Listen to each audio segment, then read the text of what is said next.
दोस्तों, मौत के वक्त किसी के दिमाग में क्या होता है, किसी को इस बारे में सटीक जानकारी नहीं है।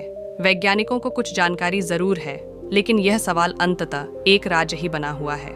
हालांकि हाल ही में कुछ वैज्ञानिकों ने एक ऐसा अध्ययन किया है जिससे मौत के तंत्रिका विज्ञान के बारे में दिलचस्प जानकारियां मिली हैं। यह अध्ययन बर्लिन की चैरिट यूनिवर्सिटी और ओहायो की सिंसिनेटी यूनिवर्सिटी के वैज्ञानिकों ने जेम्स ड्रेयर की अगुवाई में किया है। इसके लिए वैज्ञानिकों ने कुछ मरीजों के तंत्रिका तंत्र की बारीक निगरानी की। इसके लिए उन्होंने उनके परिजनों से पूर्वानुमति ली थी। ये लोग या तो भीषण सड़क हादसों में घायल हुए थे या स्ट्रोक और कार्डियक अरेस्ट का शिकार हुए थे। वैज्ञानिकों ने पाया कि पशु और मनुष्य दोनों के दिमाग मौत के वक्त एक ही तरीके से काम करते हैं। साथ ही एक ऐसा वक्त भी आता है जब दिमाग के कामकाज की आभासी रूप से बहाली हो सकती है। और यही इस अध्ययन का अंतिम मकसद था, न सिर्फ मौत के वक्त दिमागों की निगरानी करना, बल्कि यह समझना कि किसी को उसके जीवन के अंतिम क्षण में मौत से कैसे बचाया जा सकता है।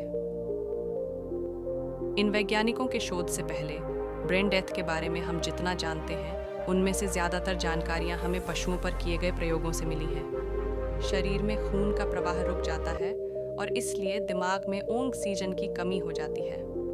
सेरेब्रल इस्कीमिया नाम की इस स्थिति में ज़रूरी रासायनिक अवयव कम हो जाते हैं और जिससे दिमाग में इलेक्ट्रिकल एक्टिविटी पूरी तरह ख़त्म हो जाती है। ये माना जाता है कि दिमाग शांत होने की यह प्रक्रिया इसलिए अमल में आती है क्योंकि भूखे न्यूरॉन अपनी ऊर्जा संरक्षित कर लेते हैं, लेकिन उनका ऊर्जा संरक्षित करना किसी काम नहीं आता क्योंकि मौत आने ही वाली होती है। सभी अहम आयन दिमागी कोशिकाओं को छोड़कर अलग हो जाते हैं, जिससे एडेनोसिन ट्राइफॉस्फेट की आपूर्ति कमज़ोर पड़ जाती है। यही वह जटिल जैविक रसायन है जो पूरे शरीर में ऊर्जा को स्टोर करता है और उसे एक जगह से दूसरी जगह ले जाता है।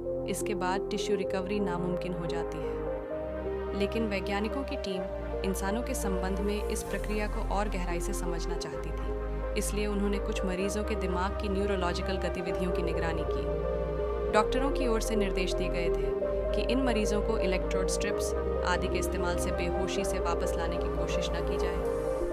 वैज्ञानिकों ने पाया कि 9 में से 8 मरीजों के दिमाग की कोशिकाएं मौत को टालने की कोशिश कर रही थीं। उन्होंने पाया कि दिल की धड़कन रुकने के बाद भी दिमाग की कोशिकाएं और न्यूरॉन काम कर रहे थे। न्यूरॉन के काम करने की प्रक्रिया यह होती है कि वे आवेशित आयन से खुद को भर लेते हैं और अपने वातावरण के बीच विद्युत असंतुलन बनाते हैं। इससे वे छोटे झटके शॉक पैदा करने में सक्षम हो जाते हैं। वैज्ञानिकों के मुताबिक यह विद्युत असंतुलन बनाए रखना एक लगातार किया जाने वाला प्रयास है। इसके लिए ये कोशिकाएं बहते हुए खून का इस्तेमाल करती हैं और उससे ऑक्सीजन और रासायनिक ऊर्जा लेती हैं।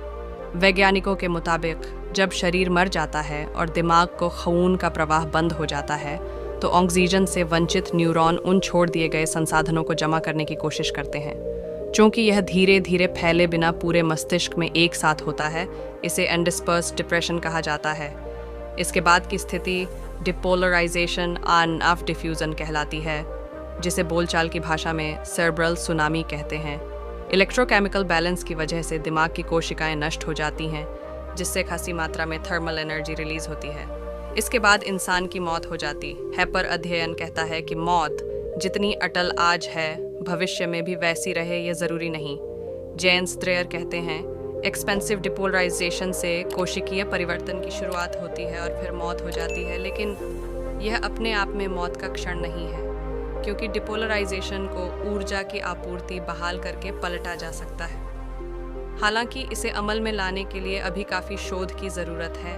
ड्रेयर कहते हैं कि मौत की तरह ही यह तंत्रिका संबंधी पहलू एक जटिल घटना है जिससे जुड़े सवालों के आसान जवाब उपलब्ध नहीं है। दोस्तों, अगर यह वीडियो पसंद आई हो तो वीडियो को लाइक करके चैनल को सब्सक्राइब करना ना भूलें। धन्यवाद।